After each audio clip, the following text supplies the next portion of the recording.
NRCS, from UVM Extension Service, and from the Vermont Ag Agency. The point of getting together tonight is not to identify farms or places to look for problems, but the idea is to disseminate information tonight, and we're hoping that you will take it out into the community. Because there's a lot of mythology out there, and if we can get some more informed ideas out in the community, that'll be, everybody's going to come out ahead. Okay, now we're started in here. My name is Ken Henderson. I'm the chair of the Friends of Lake Champlain. This is the third time we put on this series. We put on a couple programs last year in Highgate and South Hero, and so we're bringing the series back. We're starting here in Georgia. We're looking for some other locations to put the program on, and we're looking for a farm that would be willing to host a demonstration evening.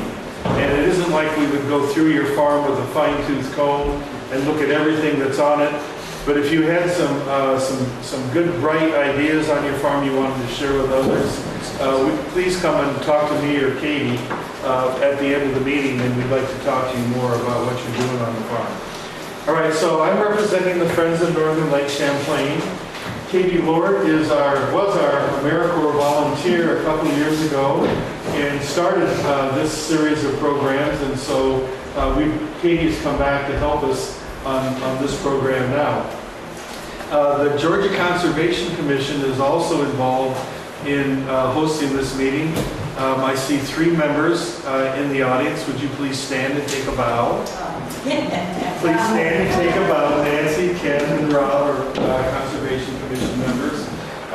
From the Ag Agency, Ryan Patch. And is anybody else from the agency? And say your name, please, again. Hi, I'm Hannah. Okay, very good. From NRCS, Sarah just pulled in. She'll be one of our presenters, and Abbott is with UVM Extension.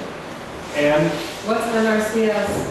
What's NRCS? It's the Natural Resources Conservation Service. It's part of USDA. What's that? United States Department of Agriculture.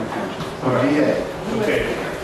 So for further introductions, anybody that I didn't mention or embarrass, if you just maybe just you don't have to give your name, but just what type of animals, what's your farm like? Maybe help us to talk about. I used to have sheep. Then when I sold it to my son, we had a sheep, and he's into swine and beef. Okay. Yeah. Carl Rosen. Carl Rosenquist, state representative representing the town of Georgia. I grew up on a small farm in Pennsylvania where we raised goats and sheep and chickens. Nothing right at the moment.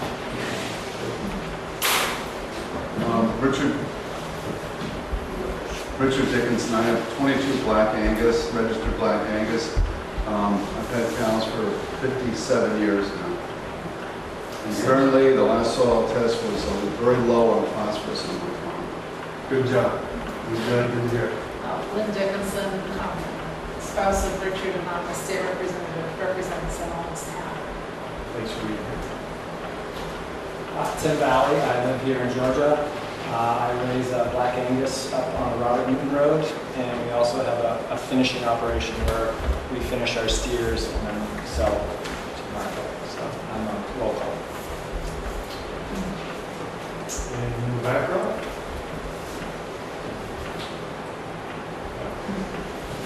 My name is Mike Manahan, Venusburg. I'm now a farmer and long-time volunteer with the Mississippi River Basin Association. Excellent.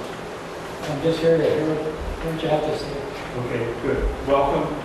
And that is a long-time ally of Friends of Northern Lake Champlain, so that organization is really welcome. Okay, we got a couple more. Hi, I'm Lori, and my daughter Leah. We live in Milton, and want to be active in protecting watershed. Okay. Excellent. We have no animals. No animals, okay. Hi, I'm Courtney Hims Wagner. I'm actually a student at UVM, a graduate student, and I'm interested in water quality policy in the state as well as in New Zealand, so just here listening. All right, well, with no further ado, I think we'll just jump into our program now. And Katie, do you want to kick it off?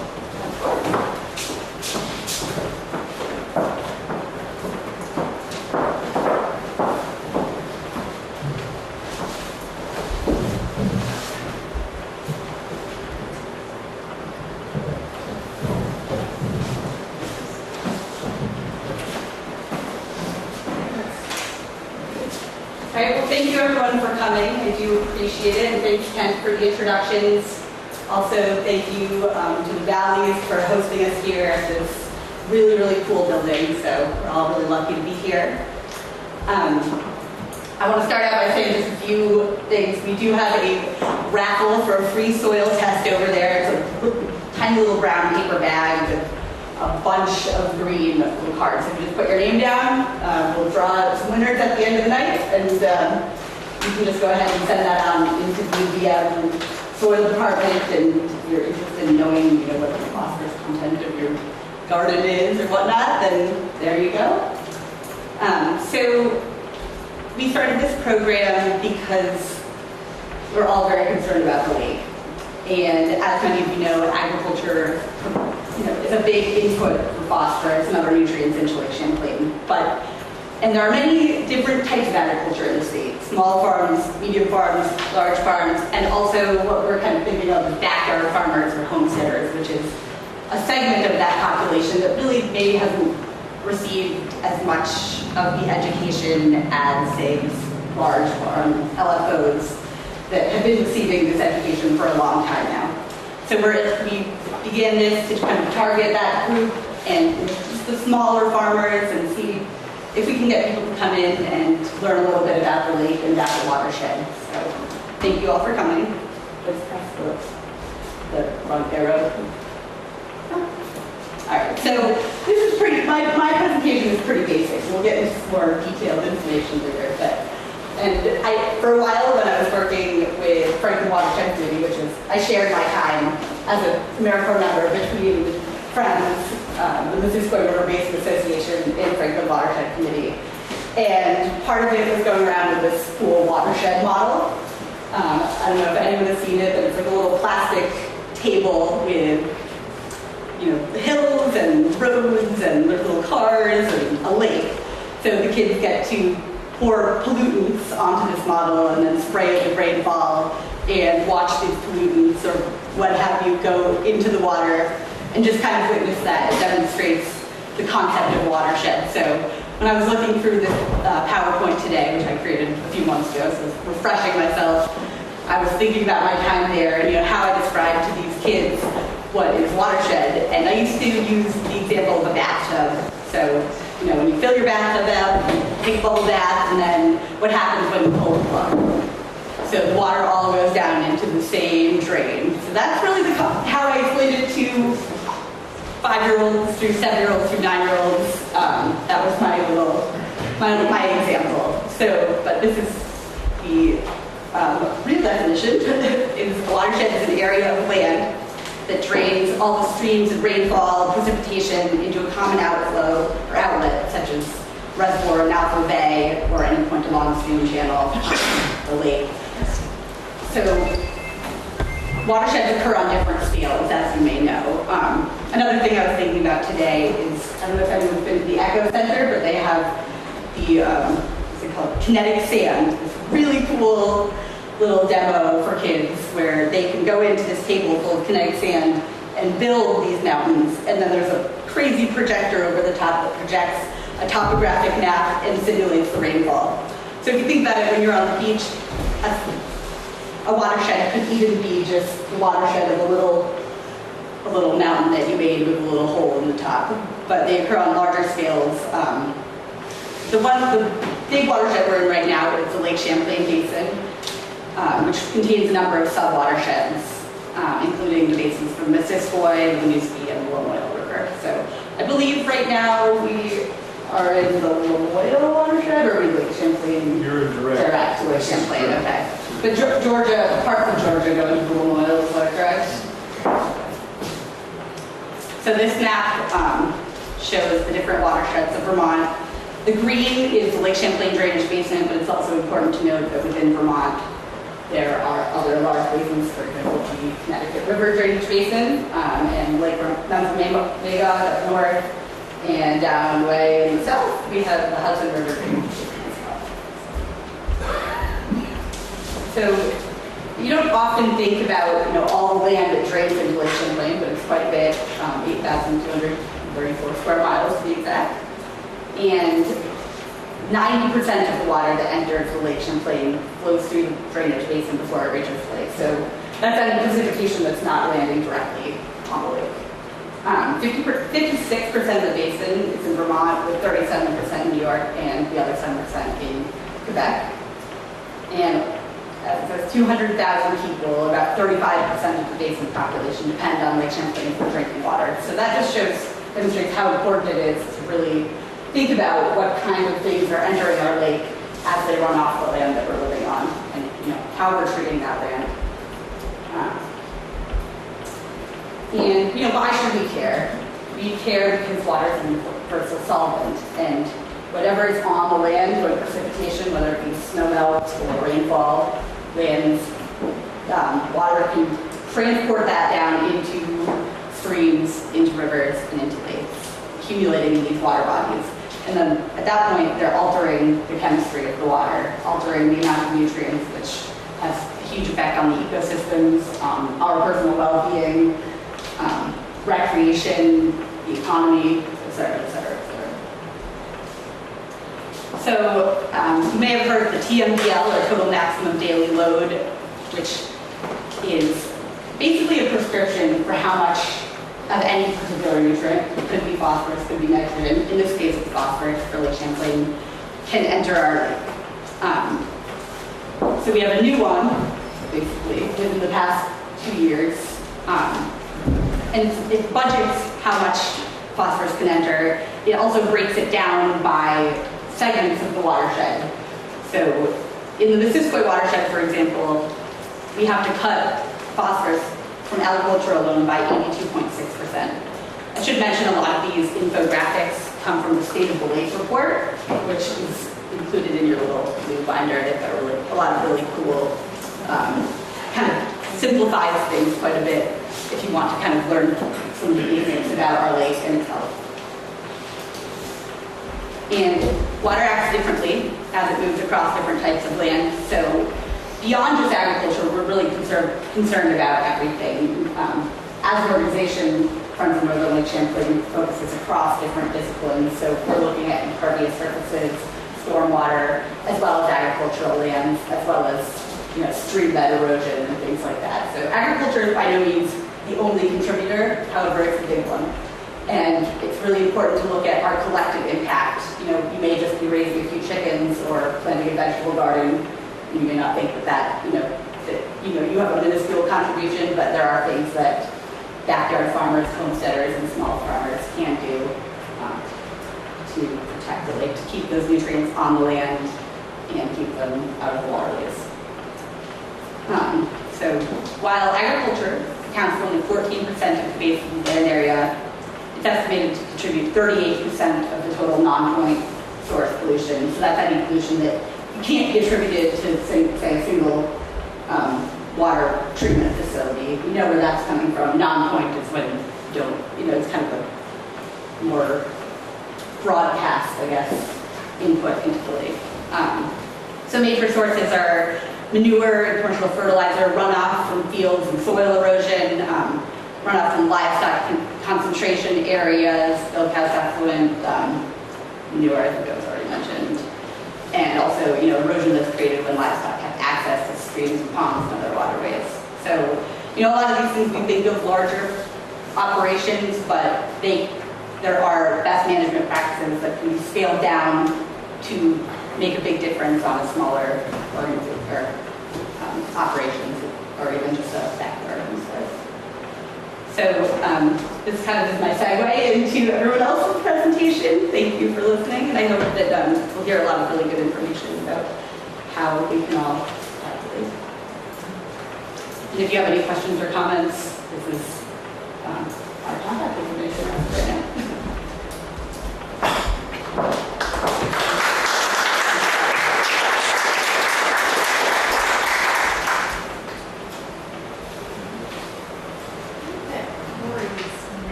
Or Sarah. Sarah.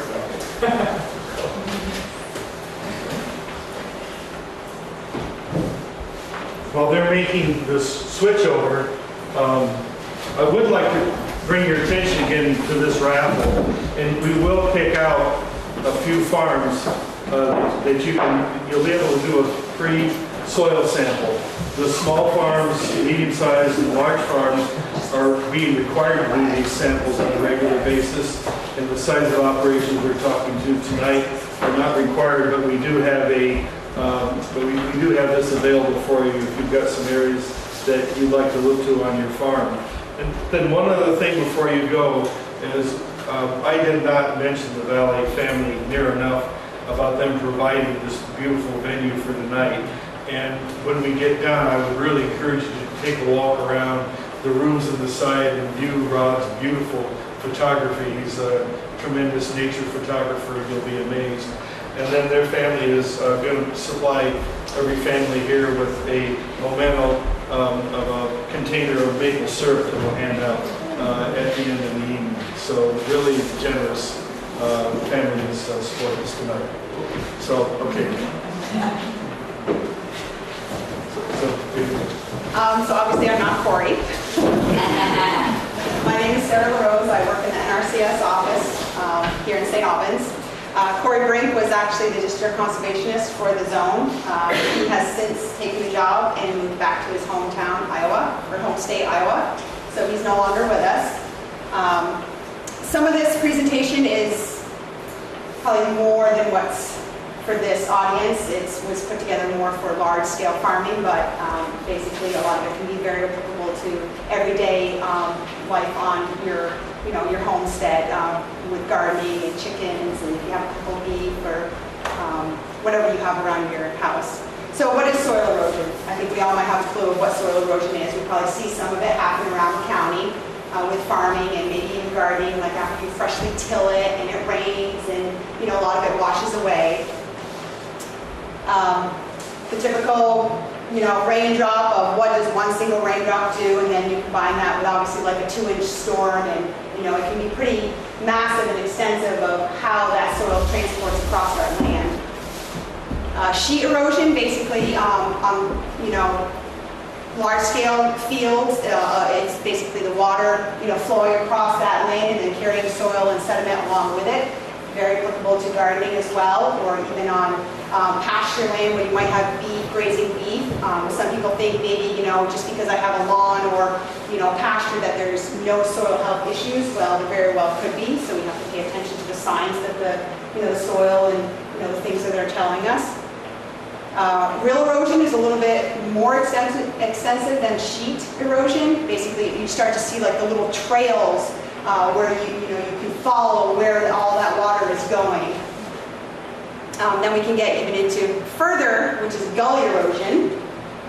Some gullies, as this picture depicts, is very, very large. Basically, you can stand in it and maybe, it'll be taller than you, or maybe it'll be at waist height. So how does it occur? A lot of it occurs because we're doing something to the land versus non-disturbance. So we're disturbing it in some manner where then the rainstorms in the environment, such as wind, might be taking that soil away. So how to avoid soil erosion? Part of it is having good soil health and keeping that soil healthy to keep it in place.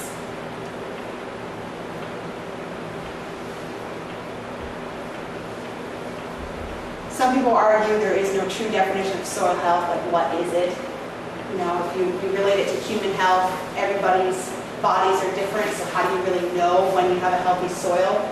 A lot of it is just paying attention to the signs. Like if you have a garden and all of a sudden you notice your tomatoes aren't producing very well, or you start to get a lot of bugs in your squash. Those are different things that might be just applicable to your part of the earth that you're taking care of. So it may not transfer into somebody else's part. And so we always have to pay attention to what the signs are where we are, because they could be different everywhere. Different properties of soil health, soil texture, depth to bedrock, drainage classes, how's the water traveling through that soil, organic matter content, biological activity such as worms. Those are the big ones that we usually see. There's a lot of things maybe we don't see that are happening in that soil. The 4 soil health planning principles. So manage more, disturb less. Plant diversity. You know, if we look a lot of what nature is trying to teach us, a lot of times we'll not just see one plant. You know, I relate it to farming. A lot of times we have fields where it's just corn. Well, that's a monoculture, and that's not necessarily what nature teaches us, because even if you look out these windows here, you're going to see multiple trees, multiple different species. Living roots throughout the year. Again, I'll relate it to farming. Corn, that's not living all year long. So that soil is bare, and it's left to the Mother Nature where, you know, during winter time with the snow and the wind, you know, I'm sure many of us have traveled around in the winter time and see, you know, like brown snow. Well, that's soil erosion right there. And then keeping the soil covered. So one of my things I like to say is 100% covered 100% of the time. If our soil is not covered and growing something, it's very susceptible to soil erosion. A lot of this, like I said, this presentation is more for big ag, but we can sort of break it down to basically say, like, gardening, you know, well, why do we till it? Can anybody relate to why do we till our gardens? Anybody?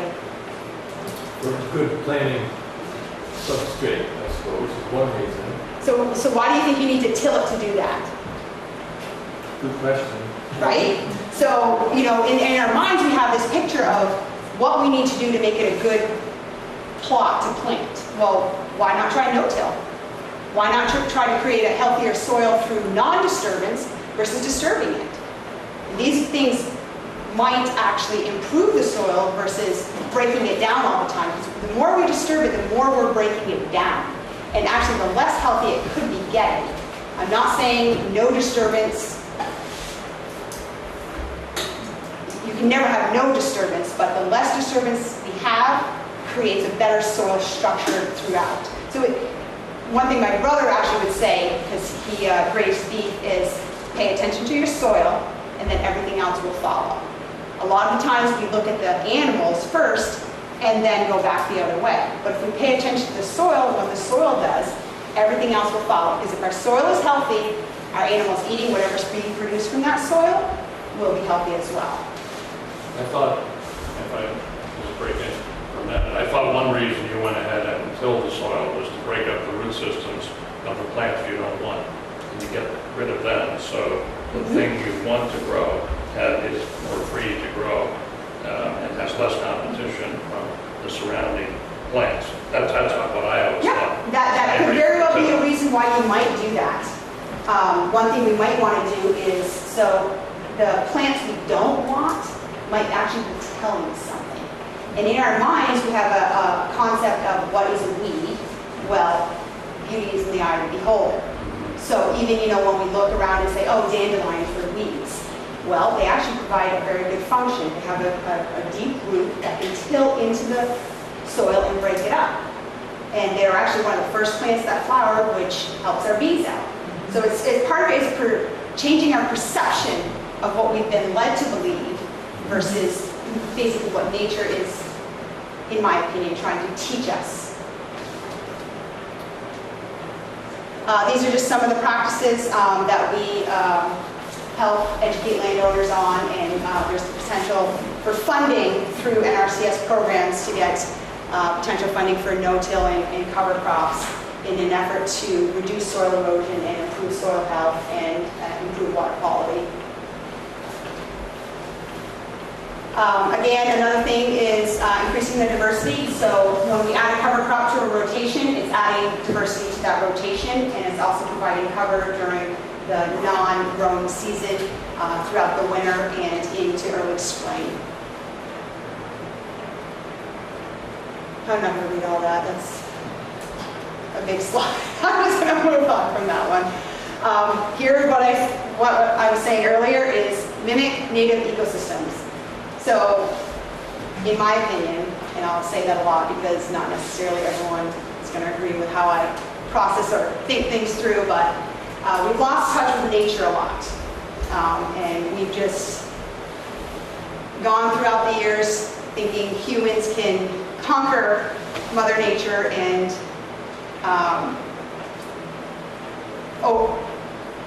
defeat her, I guess, in a sense, whereas if we just worked with her and paid attention to the processes that she's doing, and maybe it's not a she, maybe it's Father Nature. Don't mean to be biased. But if we listened more to nature, I think we could learn better how to actually,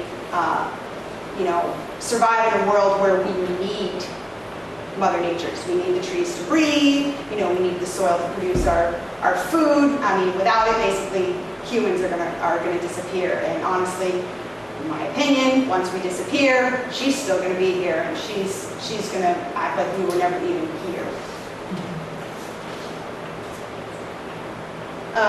These are different species that we might recommend for different cover cropping. Again, diversity, so a lot of times we like multi-species.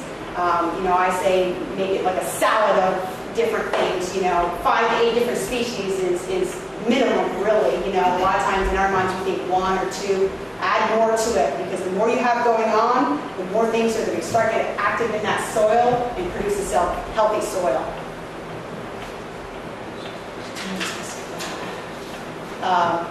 Like I was saying before, basically the role of diversity and having different things. Again, if you look out the window, there's a lot of diversity out there, and I think we need to start incorporating that more into what we're doing.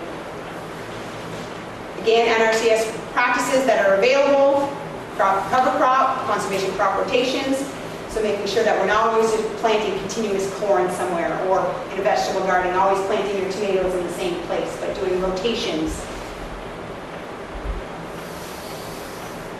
These are additional NRCS practices that are available: filter strips, field borders. You can all read the slide. Living roots throughout the year, very important. We always want something growing. Again, 100% cover, 100% of the time. We never want to leave it just there, because then it's completely open to the weather. Here's some bullets on how to keep a living root all year long. You think in the wintertime, well, what's going to grow in the winter? Not much, probably, but we can get something started before going into that winter to get it covered, and then in that spring it's going to take off. A little example of what happens at different temperatures in the soil. We all know, when we start planting, the soil has to be so warm to get that seed to grow. This is one of my favorites. Soil organic matter acts like a sponge. I'm sure we've all sort of paid attention to the different weather patterns that have been occurring. And it seems like a lot of times nowadays you have these huge storms that come in and then leave. Well, if we create better soil health, it's like a sponge. So during dry times or wet times, it will buffer against having those weather events that we're starting to see more and more. Again, another NRCS practice: no-till, minimum till, reduced management, trying to keep more cover on that ground. This is basically everything I've been saying. And that's a cute little comic that my previous boss liked. So the early bird gets the worm. Does anybody have any questions? On the lab, the soil samples that we're handing out tonight, is there anything about organic matter content in those soil samples? You're doing it to UVM extension? Yes. Yes, there should be. Okay, so how would you suggest those samples be used, and what's the benefit of having a high organic matter? A higher organic matter usually indicates that the soil is healthier with more activity going on in it, like the bugs and the fungus, because really it's a whole living system going on underneath their feet that a lot of us don't even think about, when we're walking around or when we're doing something to the land. So it gives an insight into, what is really going on with my soil. And the other indicators on the soil test with your nitrogen, phosphorus, potassium will kind of give you an indicator of what's going on with it. And just to add to that, with organic matter content, I'm pretty sure it's around 5% organic matter is considered like pretty good. And so If you have less than that, you might want to consider really focusing on trying to build the organic matter in your soil, and I'll talk about that when I talk about cover crops in my presentation too. But yeah, as well as it being organic matter being an indicator of how much food is available to different microbes and fungi that are often really good for adding to diversity and adding resilience to your soil and helping combat diseases. It also is good for retaining water, like was mentioned in the presentation, and nutrients too. So the nutrients that are kind of breaking it up. Sarah, are you familiar with a farm on Dead Man's Curve in Georgia? It used to be what was the name of it? Before it was just. Is it the Lennox Farm that we work with for the land trust? Yes, that farm. Yeah.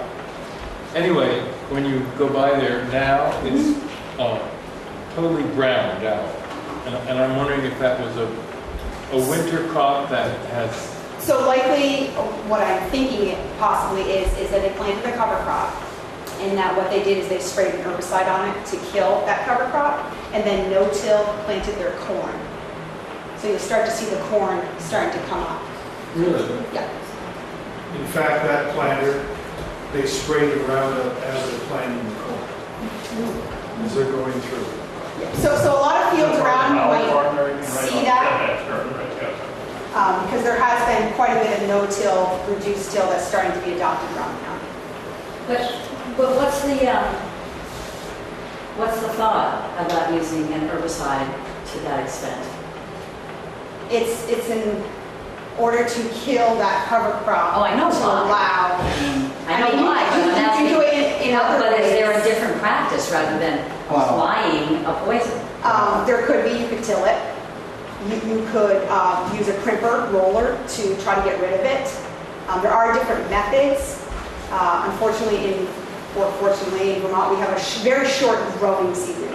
So a lot of farmers around here have chosen that method because other methods don't seem to be as successful in order to get their corn in time and up to the age where they can actually harvest it soon enough to replant that cover crop in the fall.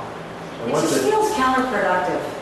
It just, I'm not. It keeps the land covered in the winter. Yeah, I see your point, and I'm not going to disagree because, it's all, we have to find a balance somehow. We're talking a large area here with chemicals going into the water, Roundup. Potentially, yeah. There could be glyphosate, which is the active ingredient in Roundup.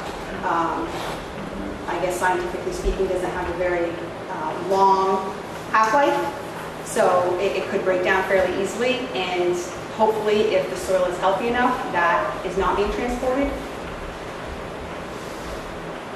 A lot of it's unknown. So you don't know what the results of all that Roundup are actually stored.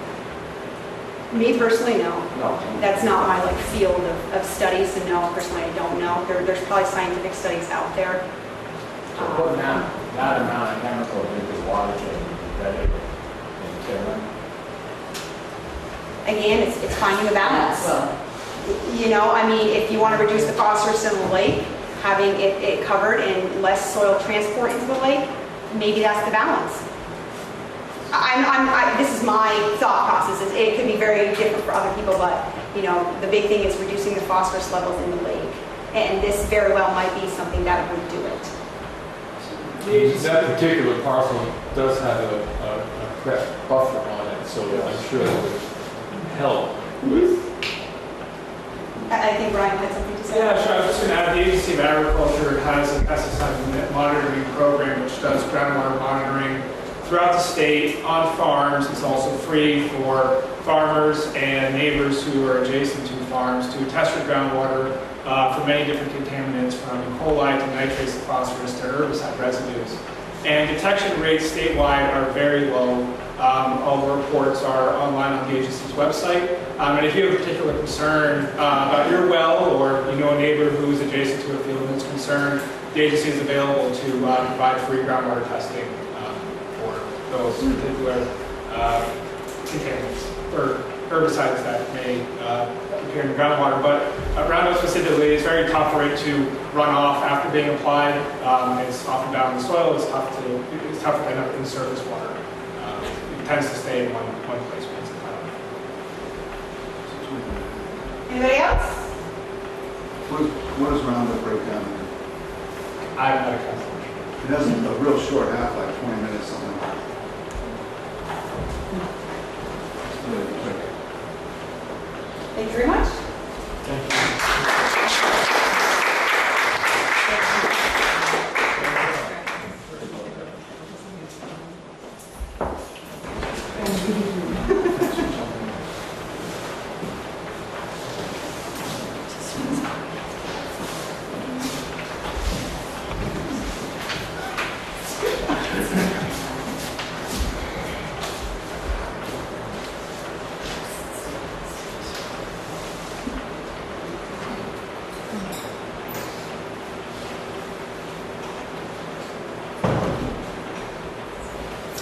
Hi again. So I'm Ava Gupta, and I work with UVM Extension.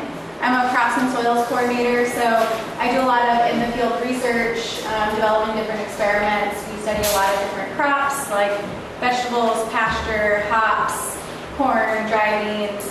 And so, yeah, I was going to present on some conservation practices, things to keep in mind on a practical sense when you're in your garden or your homestead. And the topics that I'll be focusing on are soil health, pasture and manure management, livestock waste, and proper use of the different chemical applications that you might be using at your property. So to start with soil health, this is like underscored, triple underscored, start with a soil test. Super helpful. It's recommended to soil test every 3 to 5 years. 5 years at the most, every 3 years is better. And especially if you're going to be rotating out between different crops like hay to corn, or in this case, like say you have a veggie garden that you turn into a big cover crop stand and you rotate out where you're having your vegetable garden, then more often is better. And to actually go in and take a soil test, there's a laser? No, that's fine. So this is a soil probe, but you don't need one of those to actually take a soil test. And you want to, say within your garden, maybe it's a 100 by 100 foot square garden, go in and take soil cores at like a zigzag pattern, so you're randomly taking samples, mix them up into a bucket, and take a smaller subsample. So these soil cores you want to be 10 inches deep, on average, could be 6 inches to 12 inches. Really, you want to get down as low as where you'd be tilling or where you'd be working up the soil, because that's the soil that is going to be most used by your plants. And another thing to consider is if you're treating your property in different ways, like you've got a perennial garden on one side, veggie garden on the other, take a soil sample for the perennial garden and then another sample for the veggie garden, because you'll probably treat them in different ways with different types of fertilizers. A little bit more information on taking a soil test. So mix all of those soil cores in a bucket. We want about a half cup to a cup.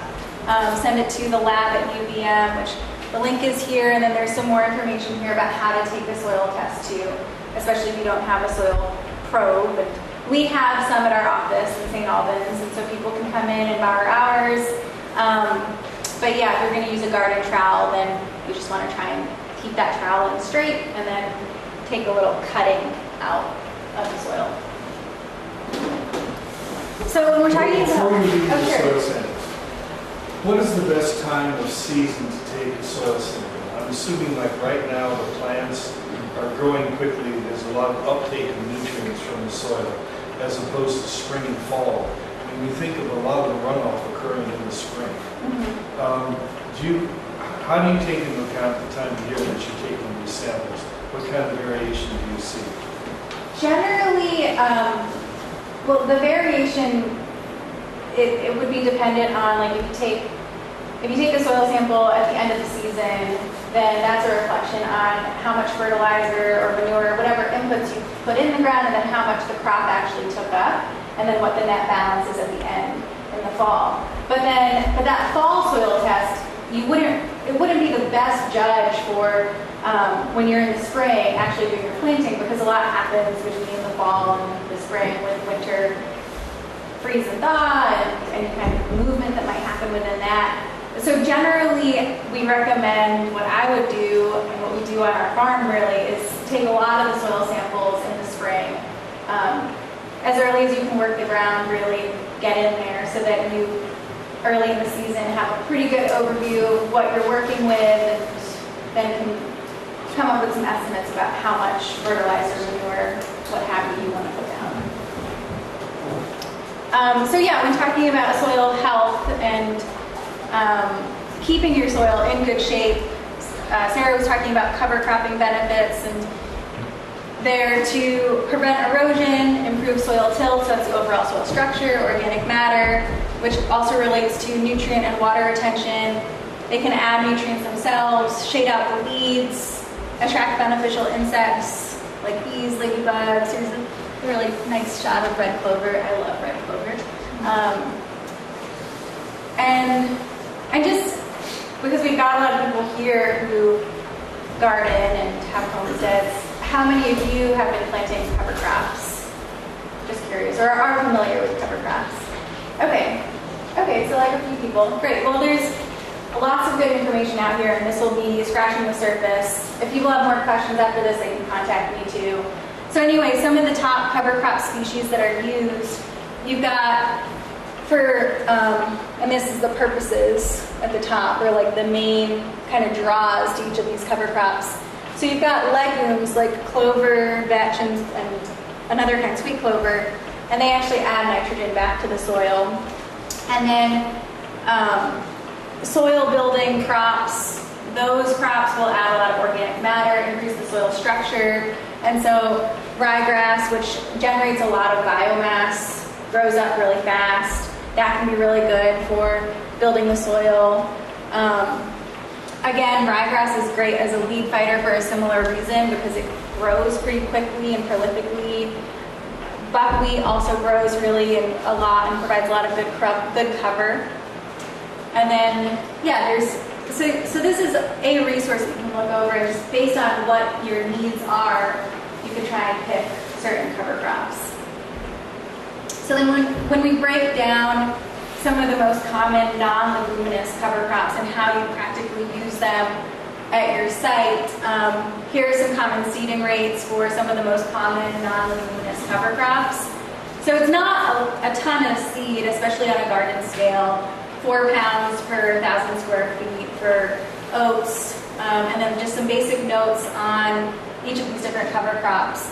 A lot of these tend to be fast growing, and one of the key things to consider when planting cover crops on your site is most of them you can find something to plant pretty much any time throughout the season, but the tail end of the season is where you really want to pay attention, because if you push your planting past early, maybe mid-September, then you're not going to get as great of a stand, because our season is relatively short. And so that brings up just wanting to time your desirable crop, getting that off, so getting your veggie garden cleared early enough in the season so that by early September you're able to put down your winter rye.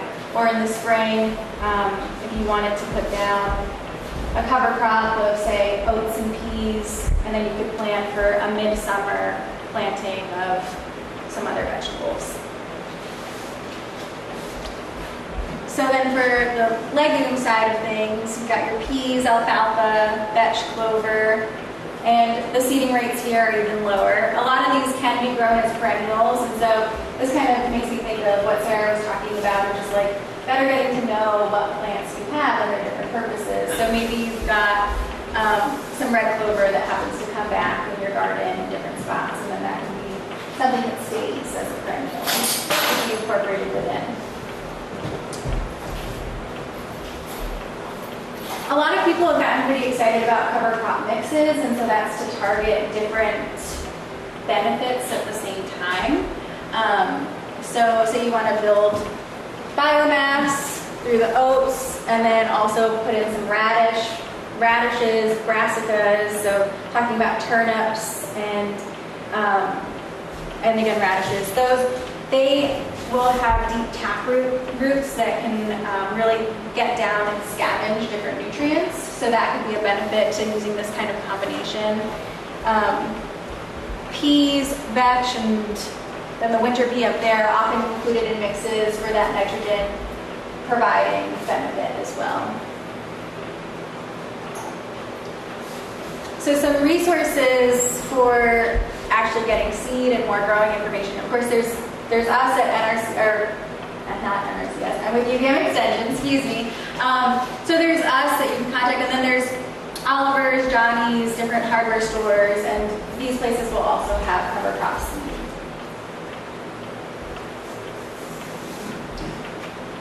So from putting down different cover crops, paying attention to your soil, taking soil tests, you are investing a lot in your soil from putting down different fertilizers too. So you wouldn't want the soil that you've been investing so much into to erode away. And if you do have soil erosion, then these sediments in the water can kill aquatic life, can increase the water temperature, and then also more specifically the bacteria, nutrients, heavy metals, and chemicals and pesticides that might be attached to these sediments could cause problems in the water. So that leads to soil erosion and how we don't want that to happen, and how to prevent it. So keeping the soil covered is a really great way to prevent erosion. Putting cover crop down. You can put crushed stone or wood chips in heavily trafficked areas or in your pathways. So just really trying to keep it all covered.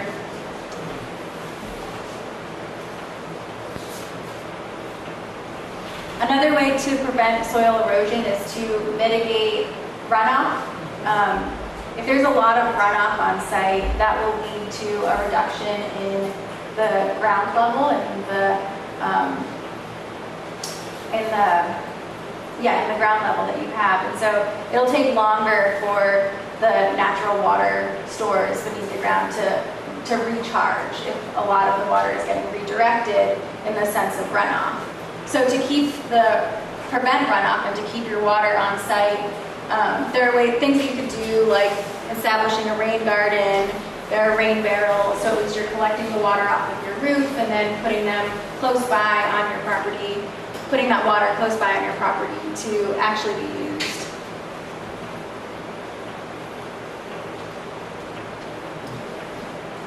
Again, with runoff, using vegetative plantings, mulch or stone on different pathways, create buffers along buildings and driveways so that that vegetated buffer is absorbing water that would be running off of the paved and impervious surfaces.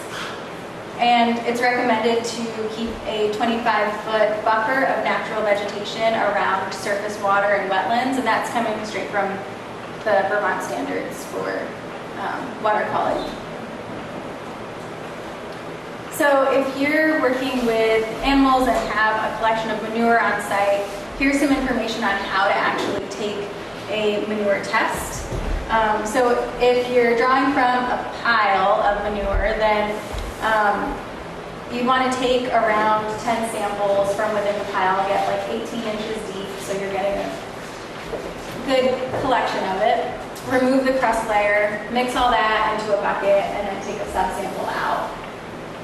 Here's our website for how to take a sample, and then the sample would also get sent to the testing lab. Now, if you aren't able to take a manure test, we do have book values that's through the nutrient recommendations for field crops by UVM. This is for raw manure, so you just would find which type of manure you're looking at, and then from here you would get the total amount of nitrogen, phosphorus, and potassium. Those are the main pieces that you would be interested in gleaning from this.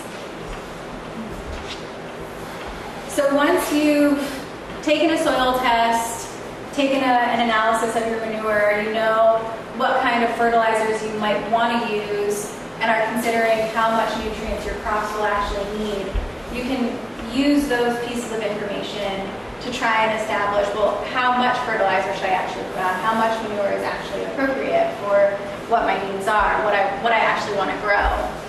And that, it can be sometimes a little tricky to figure out exactly how much you should be putting on. But again, like us at UVM Extension, we can help you try and figure out recommendations of how much to apply. And often on the soil tests, there will be recommendations. If you fill in the soil test, when you do that, fill in the paperwork completely, recommendations can be provided if you ask for having recommendations too. So yeah, consider how much nutrients would be coming from compost, and then if after you've used all of your manure on site and for what your needs are for your crop, and you still have extra manure, consider developing some relationships to nearby neighbors, gardeners, other farms, nurseries who might be able to make use of that manure. So if you are piling manure and then going to spread it, it's prohibited to spread, and this is from state standards, prohibited to spread on frozen ground between December 15th and April 15th.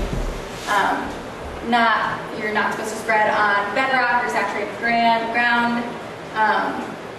It's a good idea after a fall application to plant a winter cover crop so that cover crop will take up the manure that would have been put down. Manure can be applied after cuttings and mowings, and that'll help to encourage more growth of your pasture. You can spread it about one time per month before a grazing cycle on pasture, and just keep records of what you're doing, because I know, at least for us, like it's hard to keep track of everything that's been happening, and so record keeping is always helpful.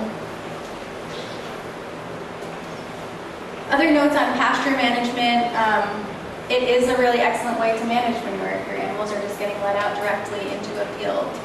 So pasture does need rest time, that's 14 to 20 days in between grazing, usually in the early season, May, June, over a month perhaps in dry summer months when you're kind of into the summer slump and things aren't really regenerating that quickly.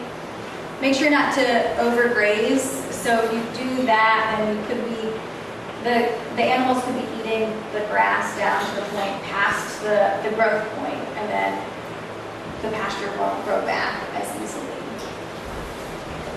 So generally it's recommended to graze at minimum at a height of 6 to 8 inches down to 3 to 4 inches, and then let it regrow to 6 to 8 inches and continue that cycle. And a lot of you, it sounds like, have animals here, are probably familiar.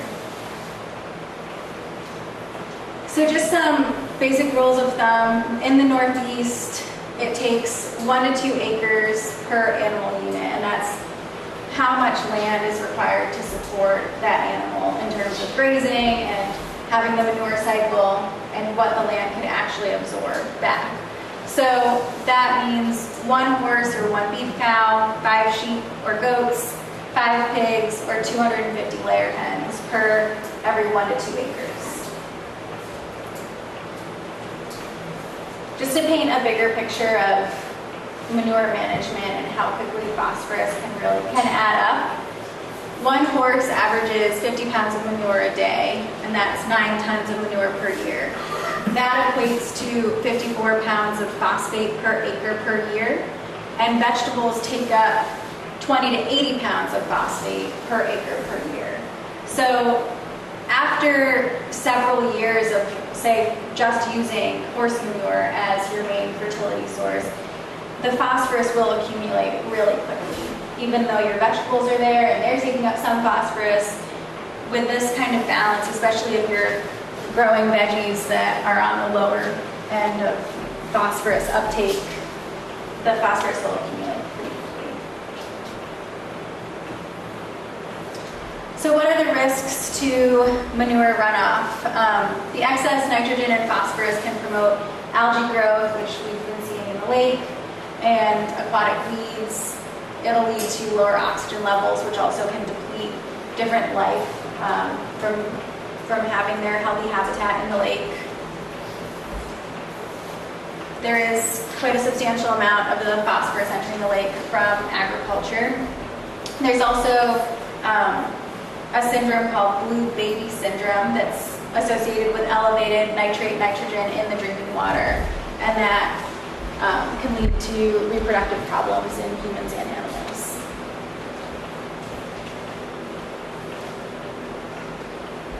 So other ways to help keep the water clean: avoid giving uncontrolled access to surface water or wetlands. That will impact water quality. It tramples vegetation along the shoreline, causes erosion, sedimentation, and instability. So for livestock yards, manure storage, and composting areas, here are some pictures of some nice storage facilities, storage sites for your manure, compost, and that one over there. It's really simple. It's just on the ground with some tarps, but it's pretty tucked in, and it's not on a slope. It's not about to have some slurry run off to the side of it. So some more details on livestock yards. So those are typically used for feeding, exercise. It's an area for your animals. It's best to rotate between yards, so have multiple yards every 2 to 4 weeks, just so that one spot doesn't get very trampled down or accumulate too much manure in it. When it's really muddy, feed animals in the barn, so you limit access during those wet times. And sand and wood chips can be used to create a drier area, but just make sure that you wouldn't want to have drainage problems that come up with putting down that extra sand as well. So for placement of livestock yards, manure storage, composting areas, Ryan and Nina might be able to speak a little more to this too, but the location should be at least 200 feet away and downhill from water sources, wells, surface water, springs, and ponds, 100 feet from drains and ditches, and manure stacks need to be 100 feet from property lines. Finer, deeper soils tend to provide more groundwater protection, but may lead to more surface runoff, so just another thing to consider. So when you're putting these active areas on your site, consider installing a roof or some type of cover. Install curbs, walls, or other kind of containment measures so that the actual pile itself has some kind of containment. Install gutters on nearby buildings so that those aren't directly running off water into where your compost or your manure storage might be. Try and prevent leachate from getting into the groundwater by lining your storage area. And then you can also surround these areas with vegetative buffers that can just kind of mop up what might be coming off from your compost and manure storage. And this is kind of similar for composting. Constructing a pad or roof covering is really great. This compost pile over here has perforated pipes going down the middle, and that's just to increase aeration. So you want to feed your compost with a good amount of air, moisture at 50 to 60%. There's a carbon to nitrogen ratio that you're trying to strive for, 25 to 1 or 30 to 1 of carbon to nitrogen. There are some more resources here on how to manage a healthy compost. And you want it to be pretty warm as well, so you might need to go in and turn your compost. So this is an example of a not so great storage facility, and this one is a bit better, being pretty well covered up. And then animal mortality, not always the most fun to think about, but if you're gonna bury on farm and do so within 48 hours is what's recommended. 150 feet from property lines and surface waters, keep 3 feet above the seasonal high water table, cover with at least 2 feet of soil, 200 feet away from drinking water, composting of your animals to 200 feet from property lines, surface, and drinking water, 300 feet from residences, 100 feet from a ditch or channel. And then this is getting towards the end of what I was going to be talking about. So with fertilizers and pesticides, apply your fertilizers based off of your soil test. So again, looking at how much is in the soil, how much your crop actually needs, and then applying your fertilizers or compost manures accordingly. Slow release or organic fertilizers are nice because there's less risk of that fertilizer running off into a waterway. It's a slow release. It's relatively less mobile. So that has a bit of a benefit, but depending on what your crop needs are, that might not be the best fit for your crop. So just manage in a mindful way. Ask us if you have questions. So if you're going to be spraying pesticides, learn about the pest first. So scout your plants, get to know what's out there, know what's becoming a problem before it really is a big problem. Master gardeners through UVM are really great at answering pest questions, us again as well. And there are lots of different options for dealing with pests. I mean, the simple mechanical option of like taking off the Colorado potato beetle and squishing them, or spraying if you need to. Always apply according to the label, and buy only the amount that's needed. And then for disposing of unused products, you can go through the Northwest Vermont Solid Waste Management District. They have some information. So that wraps up my presentation. Any questions? Yeah. When you were talking about cover crops, you said some of them would perish with the frost. Mm-hmm. So when do you incorporate that type of crop? Not until the spring, or? I would wait until the spring. Yeah. Even though they'll die off at some point in the winter, that dead residue is still good cover. And by the time, so like leave the dead residue on over the winter, and then in the spring incorporate it in. And that brings up another point that I forgot, which is if you're growing up a cover crop, you want to wait maybe a couple weeks after you've incorporated it in to give that cover crop enough time to start to decompose, and then plant your desirable crop in there. In the process of the cover crop decomposing, it actually uses up nitrogen. So if you planted your desirable crop pretty early, then it's going to be competing a little bit with that decomposing cover crop.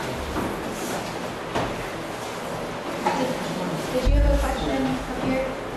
I'm just curious, what's the cost of the soil sample and/or a manure sample? I think that a soil sample test is around $12. And I want to say that a manure test is around the same. Say again. $30 manure test. Okay, $30. My bad. How much is it? 30 for a manure test.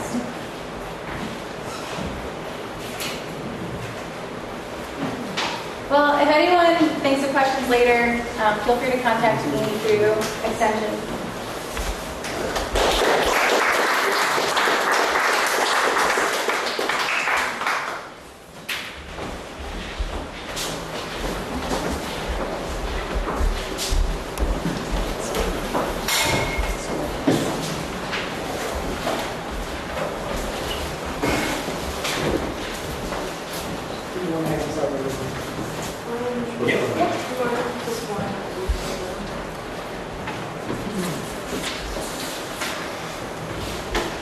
Thought it might be a good time just to fill out your card or walk over and drop it in the basket right now.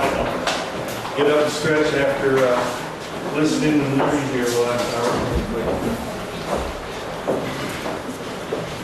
Companion pieces. Okay, this is not in here. You might both want. What? You might both want. No, you don't. Sure? Yeah? Okay, thank you. Can't be supposed to be there eventually. What's that? Yes. No, this is just for the rundown. This is just for,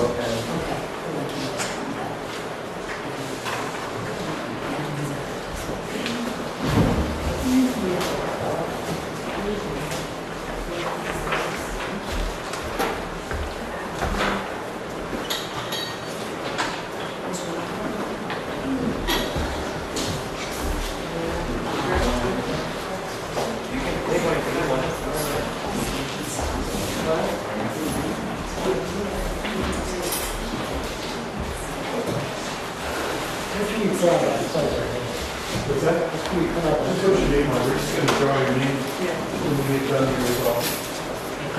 Thank you.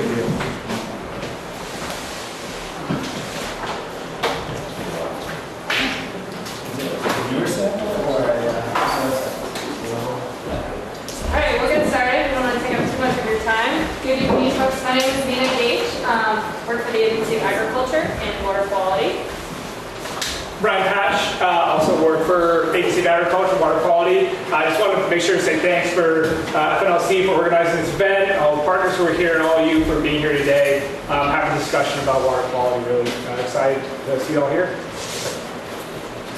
So first thing I'm just going to touch on, this is, Katie talked a little bit earlier about why we care about water. And this is like how I like to explain it. If this is all the water on the entire earth in my water bottle, we're going to pretend it's small ahead a little bit, but this is all the water, all of it. The oceans, the lakes, the streams, Lake Champlain, all of it in this water bottle. About 1.69% is fresh water. So that is very, very, very small amount. And then if you take just a very tiny, tiny drop out of that, it's what makes up our rivers and streams. So we like to protect them because there's not many of them and we compare the grand scheme of things. Do it quicker. So. Great. Background history. Yeah. Great. So water quality has, of course, Green Mountains, big part of Vermont's history. The Agency of Agriculture has been the state agency that has had water quality rules on the books for farming operations of all sizes since 1996. They've been enforceable since 1996. They set baseline standards for soil erosion, setbacks for applying manure, how wide vegetative buffer zones need to be on crop fields, and other management recommendations for all types of farming, livestock, as well as crop farmers, from the small backyard operations to the large farms. So background in history, as Katie touched on in her first presentation, right? Lake Champlain, we're really close here today. TMDL, total maximum daily load for phosphorus. The state was not meeting their water quality standards for many sections of the lake, so we have a new action plan to meet those standards over the next 20 years. And one big part of that was the passage of Act 64 of 2015, which directed the Vermont Agency of Agriculture to revise those water quality standards, retitle them from being the accepted ag practices to the title that's now on the top of this handbook, the required ag practices. They've been required and enforceable for 20 years, but the accepted title kind of made it seem a little wishy-washy. So pretty clear, these are required. They're required for all size farming operations. The rules were finalized, as it says here on the front of the pamphlet, or this is the handbook, December 5th, 2016. And we've been in the process of doing a large outreach campaign, not just from the Agency of Agriculture, but we're funding partners to get out there, meet with farmers individually. This is a separate program, but meet in meetings and settings like this with farmers and landowners to make sure everyone's aware of what the new standards are, so we can work to meet the phosphorus reductions that are needed for Lake Champlain over the next 20 years. So we did 89 outreach meetings this winter. And now we're out visiting all the farms, doing the annual inspections for large farms, and beginning to roll out the certified program as we'll talk about moving forward. Sorry. So under these new regulations, who are we regulating? Within all the farm sizes that are regulated, we will cover 76.4% of all live weight, 93% of dairy cows, 50% of vegetable acreage, and 93% of corn for silage. So some people say, what about the homesteaders? Are you regulating them? I'm going to explain later. They're not required to be regulated unless they pose an adverse threat to water quality. So with those people taken out, we are regulating a lot of the farm acreage in Vermont. To be clear, those are the farms that are going to be inspected regularly by the agency. All 7,300 farms in the state of Vermont, which will be 100% of those totals, need to follow the water quality standards. There's a very small subset of backyard operations, less than 4 acres, non-commercial, very small, which need to meet water quality standards, but the RAPs don't strictly apply to. So those numbers up there are for regular inspections, whether the new certification program or the medium or large farm permit programs that have been ongoing for the previous 10 and 15 and 20 years respectively. Okay, so you guys got 2 things. One of them is this, which is our summary of the RIPs, and the other one is the RIP rulebook. So right now I'm going to have you look at the colorful version. We're going to do a little game. Scavenger hunt. Everybody knows what a scavenger hunt is? Yes? Okay, great. So, the winner of this scavenger hunt, and all my future scavenger hunts, gets a prize. It's not as cool as maple syrup, but they are pretty cool. They're Vermont milk cups. They have cows on them. They're great. They're featured in my kitchen. So the first thing I want you guys to look for in your summary booklet is a picture of eggs. Eggs? If you know it and see it, please raise your hand. Great. What's your name? Judy. Hi, Judy. Here's a cup. So this picture of eggs is on the second page. This is a description of the different farm sizes. Like Ryan said, there are certain size farms that are inspected, certain size farms that are certified or permitted. So the first classification we like to call SFOs. We're going to learn a ton of acronyms tonight. You got that? What's the acronym? SFOs. Great. So SFOs are small farms that operate 4 or more acres for farming. So can I just see a show of hands? Who operates 4 or more acres for farming? Great. You're an SFO. You got that? Can you remember the acronym? Great. So another way to become an SFO is if you filed a 1040-F tax form or if you earn more than $2,000 a year from the sale of agricultural products. You are not required to certify if you're an SFO. You are required to follow the RAPs. And we're going to go over that. But this is a really great way for you to be able to find the resources that you want to know, because the RAPs, as you see, are a big book with lots of words. And they can be complicated, and it's a rule, so it's difficult to understand. So what we want to do today is just cover how to empower you folks to get the answers that you need. So, second thing on the scavenger hunt. Who can find a phone number for the Vermont Agency of Agriculture? Last page. All right. What's your name, sir? Richard. What is it? Richard. Richard. Nice to meet you, Richard. So, did you find both or just one? Oh. So there are 2. We have an office in Williston as well as one in Montpelier. You can call either of those numbers.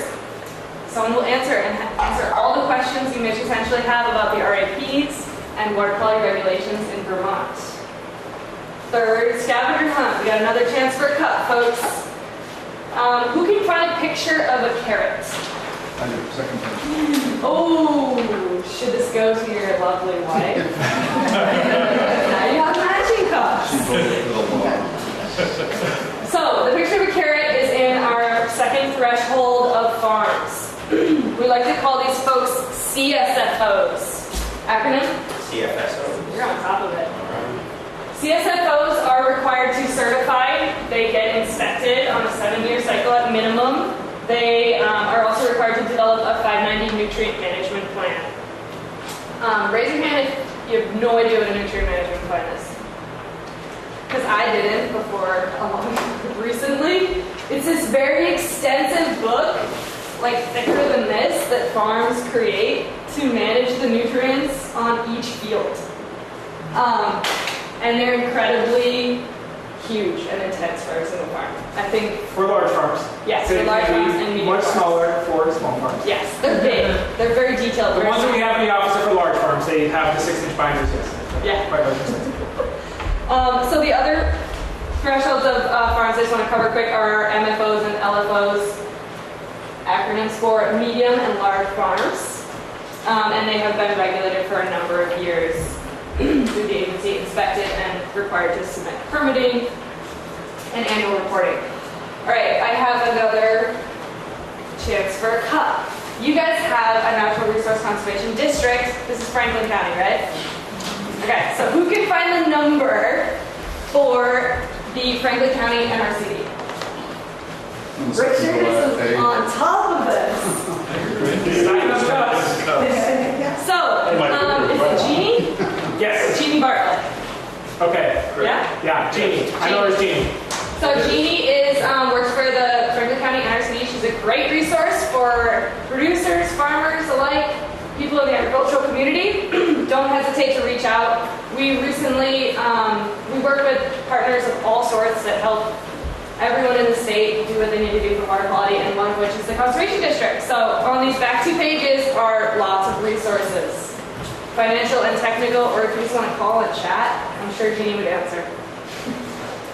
All right, we have another scavenger hunt for, let's skip over that.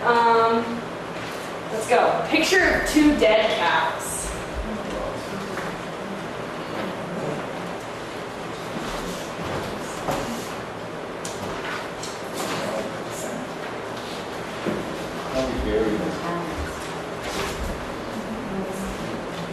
Got it?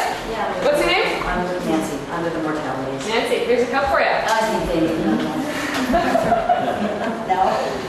So, as Abba was speaking about earlier, there are specific setbacks for lots of practices on your farm, and we're not going to go through every single one of them and tell you a bunch of numbers that you might forget tomorrow.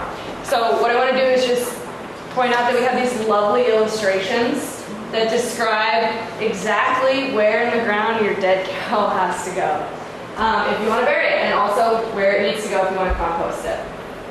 If you have any questions, where's the number, Richard?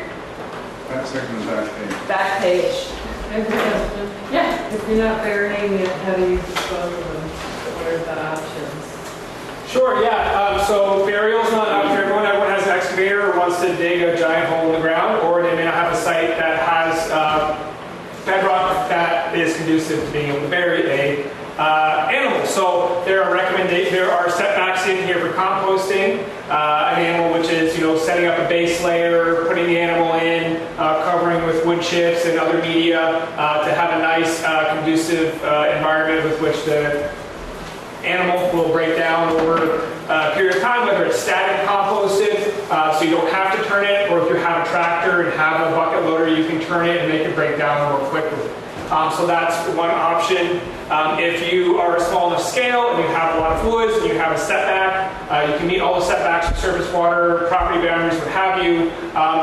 Sometimes lose the chicken, take it out there. That's an appropriate way to manage it, as long as you're not causing a water quality impact. Generally coyotes come through and they're gone in 2 days, but don't want to make sure there's any runoff issues from there. So you got to make sure it's well sited, not on a property boundary, not close to surface water or ditch. Yeah. Nancy, could you tell us what it says directly under the section header where you found the picture of the 2 dead cows? Section 6.08. So, scavenger hunt, who can find in the rule book, section 6.08? First person wins a cup. Sorry, there. You there? Page 26. All right. See, now you guys have matching cups. I just wouldn't recommend putting hot coffee. So each section header that's included in the summary has a section reference right underneath it. Very easy to find. Do you need a summary book? Are you sure? Okay. You go. Just a note, this is a summary. Not every section of the REP rule is included in this summary. But we try to picture some of the big ones and reference them. So if you were reading one and you want to find out more information about that section, now you know how to find it. All right, so because it's hot and everyone's a little sleepy because it's humid, I'm going to get you guys up and moving around a little bit. We're going to make some groups. So I want let's see what I remember from earlier. Raise your hand if you do Angus with Angus beef calves. Angus? Angus? How about Cross? Sure. Okay. Let's do you folks in a group, the 3 of you. Does that work? Maybe this gentleman over there in the corner? Sure. Okay. Raise your hand if you... He's got goats. Perfect. Livestock people. Raise your hand if you produce vegetables. Okay, so you're already in a group, so we'll do you two. Do you mind, sir? And then, did you say? Okay, so the two of you guys are group. So if you guys want to head back to the back corner, we've got our front group here, the livestock folk. All right, folks, if we can come together for a few minutes. I hope that you all enjoy getting to know each other, if you didn't before, and getting to know some of the resources and getting to know the RAPs, which is our big acronym of the day. That is what we call our big rules. The Required Agricultural Practices, or the RAPs, if you want to be short about it. We have a volunteer group to present first. You can keep it short and sweet, some stuff you learned, some stuff that's interesting. Oh, great. Thank you, sir.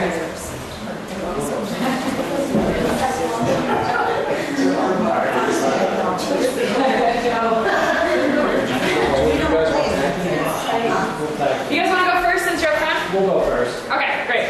And you are? We are manure and storage and manure and nutrient storage. Okay. Application. Okay. We're the smelly ones. Anyway, there are requirements for how you store manure on the farm and how you apply it. The time frame that you cannot apply it is December 15th through April 1st. April 1st or April 15th? Well, maybe it's December 1st through December 15th Anyway, through April 1st. there is a time period where you cannot spread either solid or liquid manure. As far as application, there are different ways that you can apply the manure. Solids that can be spread in the summertime or spring. There's as far as liquid manure can be applied either by injecting into the ground or on the surface. I know on our farm we've had good luck so far actually injecting the manure. We've done that in the fall.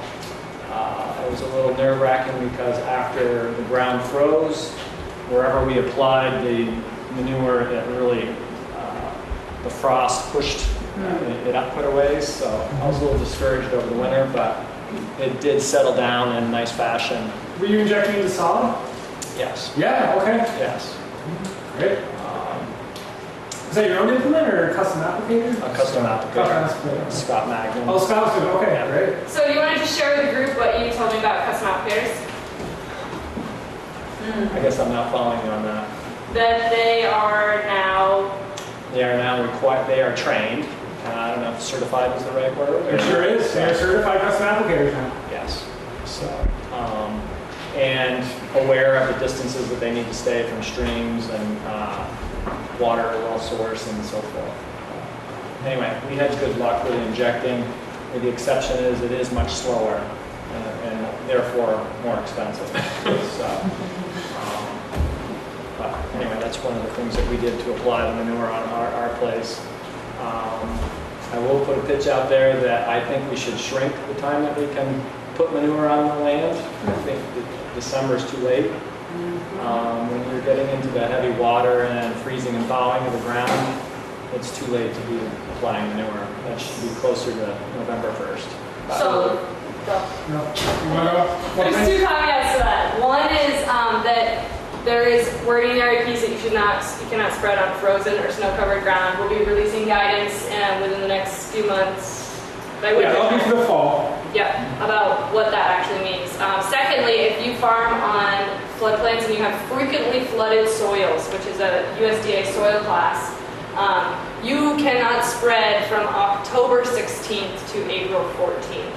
So the extension is, like we said, much longer because that's where we see, water that's going to come up and carry the nutrients right back into surface water. So. Great. Can we move on to veggies? Sure. So we talked about buffers, and as I understand it, the buffer zones are required for all types of farm operations, small SFOs, CFSOs, MFOs, and LFOs.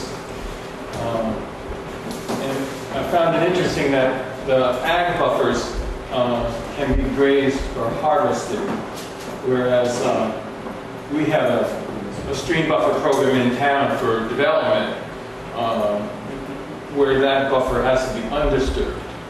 So big difference there as to how the buffer can be used.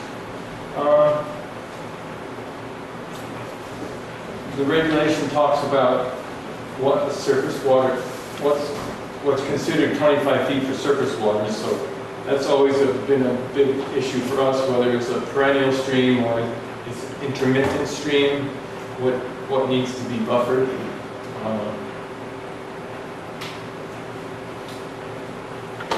But I think what's in the buffer has to be a perennial. It can't, you can't put your tomatoes in there. Yeah. So one of the things that you mentioned, there are lots of resources. At the agency, we administer the CREP program, which is the Conservation Reserve Enhancement Program, and that will help farmers with financial assistance for buffer implementation, riparian buffers, but that also is a program where you can't harvest. We are in the process of forming a new program. It's called Vermont Grass Waterways and Filter Strips. Those will be harvestable. So there are multiple ways. Per law, you can harvest it, but you'll find that some farmers will implement buffers through programs that require it not be harvested. The idea behind harvesting is, you're applying nutrients upland on the field. If there's some sheet runoff that gets buffered out by the growing vigorous crop, it's going to be able to take it up. And if you harvest that and remove that, you're not building up the soil test phosphorus levels directly adjacent to the surface waters. And you'll have a productive, vigorous crop that will be able to effectively filter out any sediment or nutrients that run off with sheet flow from the field. That's receiving nutrients every year. Great, shall we move over to this side of the room? So we are focused on livestock exclusion. So we're thinking more about erosion and keeping the soils and the banks from getting into a stream or a ditch, something like that. So the four, I'm using you guys as cheat sheet. So the four key pieces are one, that there needs to be adequate vegetation on the banks, so kind of like the buffers. The livestock needs to be fenced out of any waters or any unstable or eroded banks, right? So to keep them from moving around on that soil and getting it into the water. Livestock can't be pastured within 50 feet of a well. So that you can't get anything into that well that somebody might not want in it, of a neighbor's well.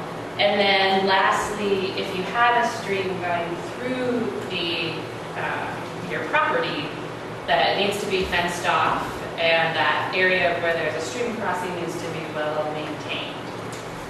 Yeah, so for clarity, a stream going through your production area, we have a barnyard, we are concentrating livestock. Yeah, so this is a New Hampshire farm, it's not a Vermont farm, but where you have the production area, they have everyday access, really high impact, a lot of density of cows, and those areas you'd be required to put a fence along that production area pasture on both sides. But in your seasonal, rest of your pasture, if you have an intermittent, a perennial, what have you, surface water running through there, only if erosion is present do you need to either change your management so they stop eroding it, or install a fence in those areas. And you can water it from the stream in a discrete location is allowed, as well as crossing the stream, so you're not going to be prohibited access from either side of your pasture.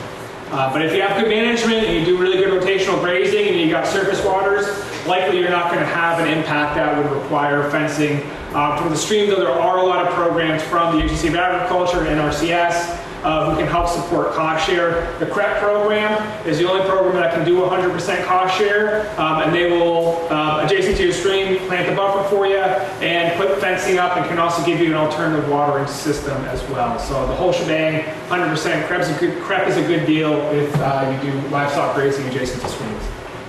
Okay, and I'm just going to run through a couple things. Sorry, question real quick? Yeah. I'm following along on this as well. What's the production area to the non-production area? What are the requirements? How far is that? What separates the production area from the non-production area? I can understand why. Yeah. So if you press one more. Yeah, so the yellow is the fence. Okay. So Would that be 100 feet away from the production area, 200 feet away from? no, just where they're not impacted, they're not there every day. So this is a good example because this is directly adjacent to this production area. So why do I need to fence this out? Right. Well, if you look at the impact that's here, the density and duration of access is very high. So that would mean, this is where they're let out. This is an organic operation, let's say, so they're let out every day, but just in this area, and they let them in here for 8 hours of time and bring them back. So obviously it's nuanced. I guess, how far away does it have to be to be considered non-production area? Just where they're not let out. Just over there. It's not necessarily distance. It's not only that distance, it's management. So you have a fence keeping them between. You keep them here all the time in the sacrifice area, and then this is actually fully nice, lush grazed pasture. Even though they're adjacent to each other, you don't have to call that production area. It's just where you're managing them in some maybe some production area, which is defined in the rules. Farmyard feedlot as part of the production. Great question. Yeah. Really good question. Okay, just to go through a couple of things quickly that we didn't touch on as groups. You can't have a discharge. No direct discharges to surface water. We don't like that. Nope. If you field stack manure, you need to apply it within 3 years. So no manure stacks sticking around for 12 years. No manure mountains. Yeah. Although we like our mountains, we like them green. So we had a couple people in here who are SFOs. Not CSFOs, SFOs. You're not required to develop an NMP, a nutrient management plan, big books, but you do need to keep records of all nutrient application and mechanical occupation. Yes. Yeah, or fertilizer. For 5 years. Okay. Keep records and soil tests. So the big part of nutrient management planning for small farms who aren't certified and don't need to develop the formal written plan, you're of course welcome to. It's a great management tool. You can learn a lot. Support's available from the agency, not agency back, but UVM Extension, Conservation Districts, and NRCS. For all the SFOs, taking soil tests once every 5 years, applying nutrients based on those soil test recommendations like I touched on, as well as keeping records like Nina just touched on, keeping records of the nutrients you apply to the pastures or the hayfields or crop fields. Frequently flooded soils need to be cover cropped over the winter. Ava talked quite a bit about that. We want to keep our soil covered. We don't want to see gully erosion in the fields. They need to be cover cropped in the floodplains, and if you have gully erosion, it needs to be stabilized. How you do that's up to you. It could be stone line, it can be a grass waterway, but if you have gullies, you got to make sure you do something about it. Talked about all of this, thanks to your help. Like Ryan said, we offer free water quality testing for farms and neighbors of farms. The agency is the zoning administrators for farm structures. There are setbacks. So if you're going to build something, farm goes off. Certified applicators are now certified. Custom applicators are now certified, sorry. It's getting late in the night, we're almost there. There are variances. That is the reason why the rule book is so long, because there are site-specific concerns that are different, from one farm to the next. And we have very extensive variance processes that are currently being built, and we have a committee of folks from the agricultural community that are helping us in that development. Lastly, and most importantly, there are resources for farmers and people within the agricultural community. Please use them. That's why they're there. And just to wrap it up, the RAPs are a big set of legislation, but it's all about being smart, managing, to protect water. Like we said, there's a little bit of fresh water and it's our job to protect it. Ryan, anything? No, keep going. Great. That's it. If anybody else wants a cup, That was free for all. But congratulations on the whole one. or a few if you'd like. We brought them. We actually have an entire box, so if you want to take a seat, feel free.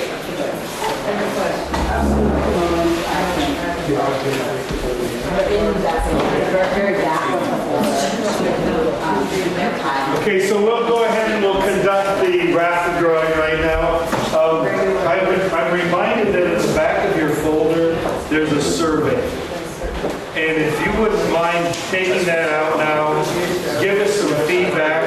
We do have 3 more programs to present, and it will help us a lot, you know, to get your ideas about how things went tonight, what things we can add.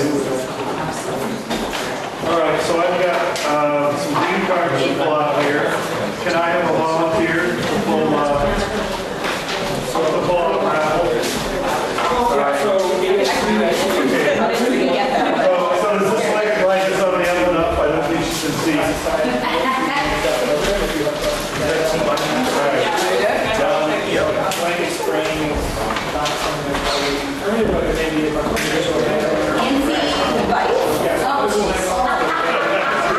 Okay, are they in there?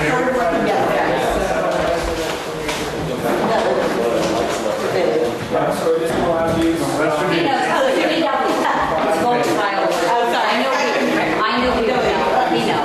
There's only one man.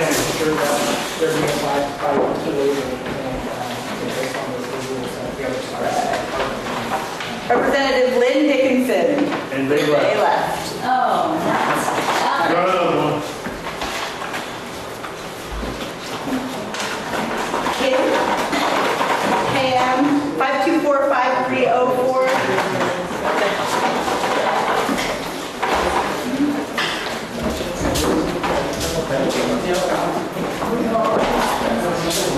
2, 3 more chances. Richard Dickinson. Okay, he's done.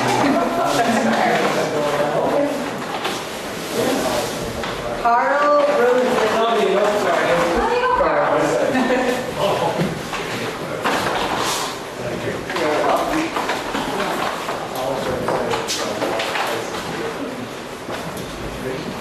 Mike Manahan.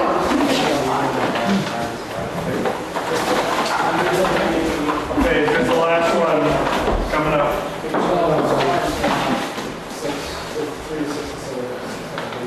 Tim Valley. Okay, good. All right. Our host got it.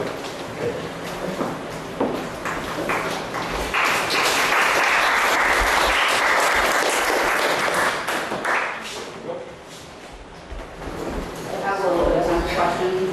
Okay. While we've got the experts in the rooms, if you've got any questions you've been holding back, we can take them now. And if not, I would highly encourage you to help us finish up the food on the table there. I'm not supposed to take that stuff home, so really help us finish that up. And if you haven't strolled around the rooms and seen Rod's photographs, it's well worth the time to do that. So, Tim. One quick question, it may not apply to anybody in the room, but there seems to be a lot of effort by the Department of Ag and others on really raising the standards for farmers. But is there much being done on the sewer side of things, municipal plants? It's a little discouraging to be injecting manure and trying to do your part, and then hear that upstream they released 500,000 gallons of sewer. So, is there any? Salem, for example, the sewer plant hasn't had an investment in many, many years, and yet the area has really grown. Is there any progress on upgrading the sewer plants and doing a better job where they can handle the amount of stormwater they're receiving and so forth? I think there's a couple of people in the room that could answer that pretty well for you, Tim. There is. There actually, they call it what the town of St. Albans.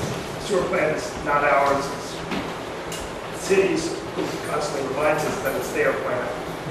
But holding that aside, they are separating stormwater and sewerage from each other as they slowly go around town. They still are having problems. I would assume, even with some upgrades, that there will be some stormwater that ends up there. Both the city and the town are developing stormwater ordinances as we speak, and there will be some funding mechanism to do additional stormwater regulation and stormwater mitigation as we go along. But how much does it really cost to build a bigger pond, per se, to handle those events? Well, sure, actually, I'll give you the two answers. The first answer is no stormwater should be in there. It's a sewer plant, it's not a stormwater plant. There is some getting in there. There's sort of some amount we can do to prevent it and eliminate it from the system, which I know, I'll say we are slowly doing. Building another pond or renovating the plant are nice, but the stormwater shouldn't be there, period. And I know the city is thinking about a renovation, and I know the town has thought about their own plant, and a plant is anywhere from 40 to 50 million. So, and the city's plant, I would assume, needs, as a ballpark estimate, probably $35 million job, so it's a fairly big amount of money either way around. But and they're dumping. They produce reports every month that we see in the town because they're dumping into our waterways, and they're somewhere on the order of 1,700. I forget if it's. I think it's like 1,700 pounds of phosphate not per month, but per annum. So it's quite a big number. And it's not just wastewater treatment facilities and ag that are on the hook for phosphorus reductions or nutrient reductions statewide. XCC 4 2015. The Forest Parks and Recs, they have new logging standards for those engaged in forest practices. And for Agency of Transportation, back road inventories, the towns are going to need to do, as well as upgrades for paved roads, as well as stormwater requirements. Wastewater treatment facilities that aren't already meeting the standards, they also lower the phosphorus concentration level of some of the wastewater treatment facilities. So it truly is a multi-sector lift. That How long do they have to meet those standards? Is there a period? So their stage times, their planning, and implementation is a 20-year plan. I have one more thing. Both the city and the town are under the gun to get all that work done in 20 years, and it's going to be a pinch to get it all done. But the biggest, or the two biggest things that I've seen is, first of all, the sewer plant dump, just spreading phosphorus into the water system, not on a whim, but poorly. The other thing is that because all of the south-facing bays of Lake Champlain end up with the short end of the stick, because the prevailing winds are from the south. So essentially, every time the wind blows, when somebody flushes their toilet in Burlington, we end up with some of their stuff. So Francisco Bay, St. Albans Bay, I forget the bay name over in Plattsburgh, there's a couple other ones out there, are all the ones that are all the highest problem areas. And in fact, we were out walking around the office on Monday, I think it was, and it was smelling like low tide, and we were all saying a little too early in the season to be smelling like that. Now it faded a day or two later, but it was early to smell that smell.